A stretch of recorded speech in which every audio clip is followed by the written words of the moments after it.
Tapak bumi, pendekar terakhir tanah Jawa, 14. Hia, sementara di dalam sebuah hutan, berulang-ulang telapak tangan Kalong Ireng dibenturkan ke tubuh bagian belakang tapak bumi. Terlihat uap berembus saat telapak tangan sang guru dihentakkan ke sang murid.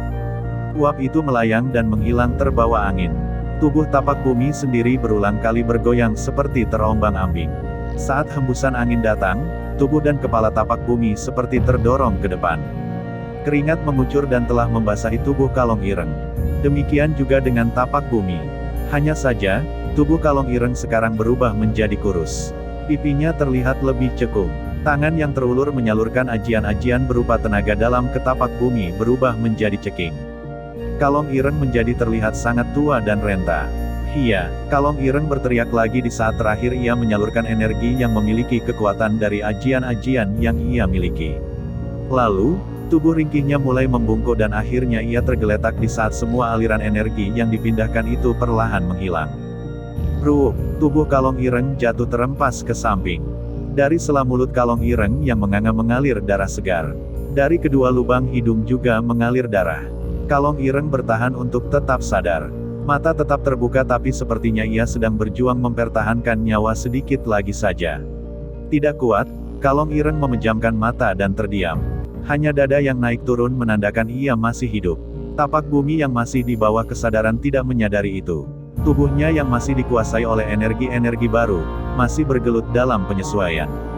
Mata tapak bumi terpejam erat. Tubuh tapak bumi diam membungkuk sambil bergetar seolah sedang menahan beban berat. Lalu, perlahan-lahan tubuh tapak bumi mulai bergerak kembali. Tubuhnya ditegakkan perlahan. Tapak bumi meluruskan tubuh. Mata kemudian terbuka tapi ia hanya terdiam. Warna bola mata yang tadi memerah sekarang berangsur-angsur putih kembali. Oh waf. Tapak bumi mengibas-ngibaskan rambut. Kepala digoyang-goyangkan ke kanan dan ke kiri. Diregangkan semua otot. Sambil menegakkan tubuh, kedua tangan yang terkepal direntangkan. Saat kedua tangan disilangkan bergantian ke kanan dan ke kiri, sudut matanya melihat tubuh Kalong Ireng yang tergeletak di belakang. Guru! Guru! Teriak tapak bumi berulang-ulang. Bergegas ia membalikkan badan mengangkat tubuh Kalong Ireng ke atas batu ceper. Dibaringkan di situ. Lalu, diambilnya bulu bambu kecil tempat air minum. Diisi dan diminumkan kepada Kalong Ireng. Mata Kalong Ireng perlahan terbuka. Ia melihat tapak bumi sedang memandangi dengan wajah cemas. Namun, Kalong Ireng mengembuskan napas pelan. Matanya perlahan redup hendak menutup kembali. Guru, kenapa harus mengorbankan nyawa untuk memberikan ajian ini? Tapak bumi bertanya dengan suara pelan. Ia bersujud di samping batu ceper tempat Kalong Ireng dibaringkan. Perlahan diusapnya darah yang mengering di sela bibir dan lubang hidung Kalong Ireng. Mata Kalong Ireng yang kini keriput dan kuyu itu membuka lagi. Memang, harus begitu, tapak bumi. Kalau tidak begitu, aku tidak akan bisa mati. Suara Kalong Ireng terdengar lemah. Ia juga berbicara sambil mengatur napas. Kau masih harus selesaikan pertapaan.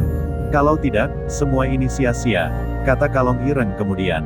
Tapak bumi terdiam. Ia hanya memandang wajah Kalong Ireng yang sekarang telah berubah menjadi sangat tua. Tapi guru tidak mengatakan semua akan berakhir seperti ini. Tapak bumi tertunduk. Ia terlihat bersedih. Tidak tahan menyaksikan seorang pendekar yang telah merawatnya sejak kecil dan mengajari berbagai ajian kesaktian, kini terkapar tidak berdaya. Memang harus begini, tapak bumi. Persiapkanlah diri kau lagi. Kalong Ireng perlahan memalingkan kepala ke samping. Dipandanginya pepohonan dan kemudian memandang tapak bumi lagi. Naiklah ke atas, pohon sana, kata Kalong Ireng lagi.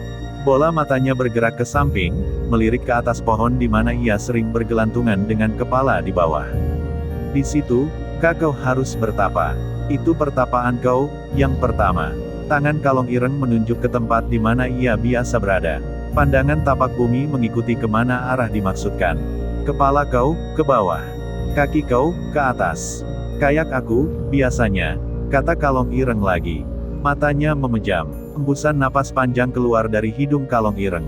Sesaat hening di tempat itu. Pandangan tapak bumi mengikuti kemana arah yang dimaksud. Ia kemudian menunggu apa yang akan dikatakan Kalong Ireng lagi.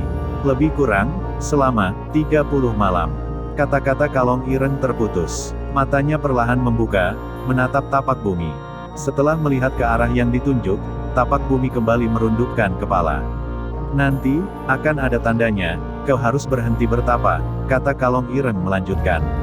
Sesaat Kalong Ireng terdiam, tidak ada suara terdengar, Tapak Bumi mengangkat kepala, melirik ke arahnya. Kalau aku masih menemani, aku akan jaga pertapaan kau selanjutnya.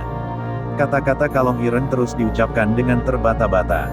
Lalu, kembali ia terdiam. Tapak Bumi pun hanya diam mendengarkan. Hanya menatap dengan mata yang berkaca-kaca. Jangan berhenti, sebelum ada yang memberitahu kau untuk berhenti. Nanti akan ada tandanya, kata Kalong Ireng meneruskan. Masih dengan suara pelan dan terputus-putus, mata Kalong Ireng terpejam. Ia berbaring tanpa bergerak dan hanya bicara. Setelah itu, bisik Kalong Ireng sambil membuka mata, lalu katanya, kau harus menggali tanah setinggi tubuh. Kau harus membenamkan diri di dalam lubang itu. Di situ, kau harus bertapa lagi. Lebih kurang 30 malam lamanya. Selesai bicara, Kalong Ireng terdiam. Perlahan matanya kembali memejam.